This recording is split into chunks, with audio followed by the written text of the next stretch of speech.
नमस्ते, मैं हूं सुरेश कुमार एकलवे और आप देख रहे हैं Hindustan news and tips.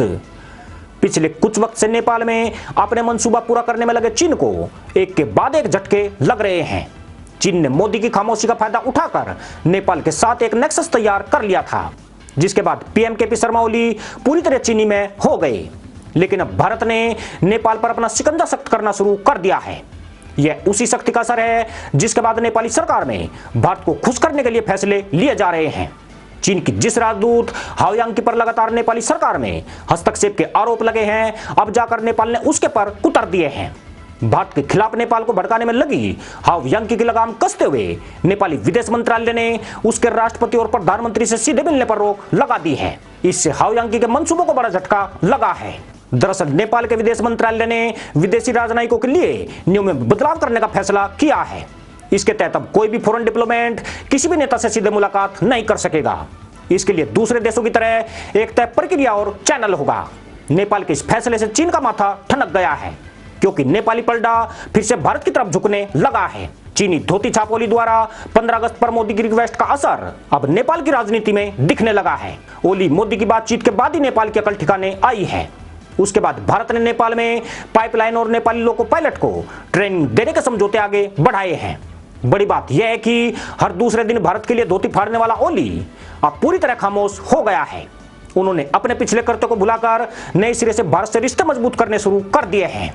Nepali विदेश मंत्री प्रदीप ग्यावली लगातार भारत के संपर्क में है। उन्होंने भारत नेपाल के रिश्तों को पटरी पर लाने में बड़ी भूमिका निभाई है। गौरतलब है कि चीनी राजदूत हाओ यांकी को इन दोनों देशों में खटास लाने का जिम्मेदार माना जाता है। कुछ महीने से नेपाल में चल रहे सियासी संकट में उसने काफी हस्तक्षेप बढ़ा दिया था। यहां तक कि उसने सत्तारूढ़ नेपाल कम्युनिस्ट पार्टी के कई नेताओं के अलावा राष्ट्रपति विद्यादेवी भंडारी तक से सीधी मुलाकात की थी। ओली की सत्ता को बचाने के लिए दिन रात एक करने वाली चीन की राजदूत हाओ यांकी के खिलाफ नेपाल में सड़क से लेकर राजनीतिक गलियारों तक विरोध तेज हो गया था। खबर है कि भारत की तरफ से नेपाली विदेश मंत्रालय को विदेशी राजदूत के इस प्रकार के व्यवहार को लेकर आगाह किया था। इसे भारत और नेपाल के रिश्तों में कड़वाहट लाने वाली वजह भी बताया था, जिसके बाद नेपाल ने हाओ यांकी की सोच को बदसूरत करने में तनिक भी देर नहीं लगाई। हाओ यांकी कोई साधारण महिला नहीं है। उसका सीधा संबंध चीनी खुफिया एजेंसी MSS से रहा है। पाकिस्तान में काम कर चुकी हाओ यांकी ने नेपाल के प्रधानमंत्री से लेकर सेना प्रमुख तक को अपने इशारे पर चलने के लिए मजबूर कर दिया है। फर्राटेदार उर्दू बोलने में माहिर हाओ यांकी नेपाल में भारत विरोधी एजेंडे को सेट करने में जुटी हुई थी। इस वुल्फ वॉरियर ने बेहद कम समय में नेपाल की सत्ता के गलियारों में अपनी पकड़ बनाई है। इसके लिए हाओ यांकी ने अपनी खूबसूरती का भरपूर इस्तेमाल किया। साथ ही भ्रष्ट नेताओं को मोटा पैसा भी दिया गया। ऐसी चर्चा भी नेपाल में खूब चली, जिसमें ओली पर हाओ यांकी से अतरंग संबंध के आरोप लगे हैं। ऐसा कहा गया कि इन्हीं संबंधों की आड़ में ओली को हाओ यांकी ने ब्लैकमेल किया है और ऐसे बयान दिलवाए गए जिससे भारत के खिलाफ नेपाली जनता में नाराजगी बढ़ सकती थी। मगर हाओ यांकी और ओली के इस प्रेम प्रसंग का पटाक्षेप जल्दी ही हो गया। भारत के सख्त रुख की वजह से नेपाल महंगाई और अराजकता की तरफ बढ़ने लगा था। लोगों को भारत से दुश्मनी का ओली मंत्र रास नहीं आ रहा था। ऊपर से ओली की कुर्सी पर भी संकट हद से ज्यादा बढ़ गया, जिसके बाद ओली को अपनी देश की जनता की याद आई। हाओ यांकी का निशाना केवल भारत ही नहीं था, बल्कि उसके एजेंडे में अमेरिका भी शामिल था। इसी चीनी राजदूत के इशारे पर ओली सरकार ने अमेरिका से मिलने वाली $50 करोड़ की सहायता को भी ठंडे बस्ते में डाल दिया था। पर मामला सिर्फ यहीं तक नहीं है। दरअसल चीन को लग रहा था कि ओली ही वह तुर्क का इक्का है जिन्हें नेपाल में भारत और अमेरिका के प्रभाव को खत्म करने के लिए इस्तेमाल किया जा सकता है। हनी ट्रैप का शिकार ओली हाओ यांकी के इशारे पर जहरीले बयान दे रहे थे। उनकी मंशा यही थी कि भारत के खिलाफ बयानबाजी करके और कदम उठाकर चीन को खुश रख सके।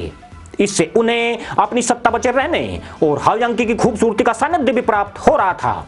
चर्चा तो यह भी है कि इस चीनी राजदूत ने चीन के कई प्रभावशाली नेताओं को हनी ट्रैप के जाल में फंसा है।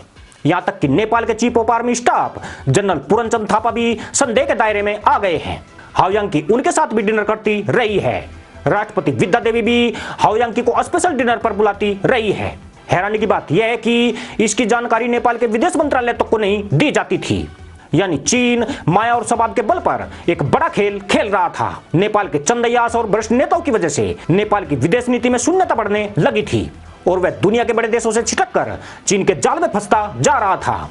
जानकर आश्चर्य नहीं होना चाहिए कि भारत इस तमाम घटनाक्रम से न केवल परिचित था, बल्कि देश की खुफिया एजेंसी भी नेपाल के नेताओं पर कड़ी निगाह रख रही थी।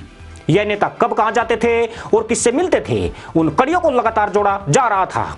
भारत को आज से 6 महीने पहले ही ओली और हाउ यांकी के संबंधों की खबर लग गई थी। कोविड-19 के मद्देनजर सार्क की वर्चुअल मीटिंग से एक दिन पहले ही हाउ यांकी गुपचुप रूप से ओली से मिली थी। भारत को इसकी भी जानकारी मिल गई थी। बताया जाता है कि चीन की तरफ से इस मीटिंग में शामिल नहीं होने का ओली पर दबाव था, मगर नेपाली विदेश मंत्रालय के समझाने के बाद उनको अनमने भाव से मीटिंग अटेंड करनी पड़ी। दरअसल चीन ऐसा करके भारत को कमजोर करना चाहता था। पीएम नरेंद्र मोदी सार्क की मीटिंग में एक प्रकार से अध्यक्षता कर रहे थे, जिससे भारत का प्रभुत्व साफ साफ झलक रहा था। मगर चीन की यह चाल बिल्कुल भी कामयाब नहीं हो पाई। भारत सरकार चीन के हर पैंतरे को बखूबी समझ रही है। मोदी कूटनीति में चीन के हर दाव की काट मौजूद है। जिस वक्त ओली और मोदी की टेलीफोनिक वार्ता हुई, उसमें ओली के सामने स्पष्ट कर दिया गया था कि भारत को चीन नेपाल के संबंधों पर कोई ऐतराज नहीं है, मगर यह भारत को निशाने पर लेकर मजबूत किया जाए, इस पर कड़ी आपत्ति है। नेपाल अगर भारत से अपने रिश्तों को मधुर चाहता है तो उसे भारत विरोध के एजेंडे को त्यागना होगा। अगर नेपाल ऐसा नहीं कर सकता है तो फिर भारत से मदद की उम्मीद बिल्कुल ना रखे। बताया जाता है कि पीएम ओली ने भारत के पीएम को साथ मिलकर दोनों देशों के विकास करने की बात दोहराई है। उन्होंने सभी विवादित मुद्दों को बातचीत से निपटाने और किसी भी मसले को सार्वजनिक बयानबाजी की बजाय कूटनीतिक तरीके से सुलझाने का भरोसा दिलाया है। वैसे यह जानना भी जरूरी है कि नेपाल ने पीएम मोदी से बात करने के लिए पिछले 2 महीने से जी तोड़ कोशिशें की थी। इसके लिए बीजेपी महासचिव राम माधव से लेकर आरएसएस के नेताओं तक की खुजामद की गई। खुद ओली भी अपनी सरकार को संकट में देखकर बातचीत के रास्ते तलाशते घूम रहे थे। बाद में नेपाली विदेश मंत्री प्रदीप ग्यावली ने खुद किसी तरह भारत सरकार को इसके लिए राजी किया और अब वही ग्यावली चीन को 9-2-11 करने के लिए कठोर फैसले ले रहे हैं। यानी नेपाली पीएमओ से ज्यादा वहां का विदेश मंत्रालय सक्रिय हो गया है। वैसे भी ऐसे मसलों में विदेश मंत्रालय के पास ही बड़ी पावर होती है। चीन ओली के भरोसे दांव चल रहा था, मगर नेपाल के विदेश मंत्रालय वह काम कर रहा है जो भारत के हित में हो रहा है। यूं भी कूटनीति पर छल नीति ज्यादा देर हावी नहीं रहती है, उसका अंजाम सदैव पराजय के रूप में ही मिलता है। चीन के साथ नेपाल में भी कुछ यही होने जा रहा है। इसी के साथ अनुमति दोस्तों, जय जवान जय किसान जय हिंद वंदे मातरम।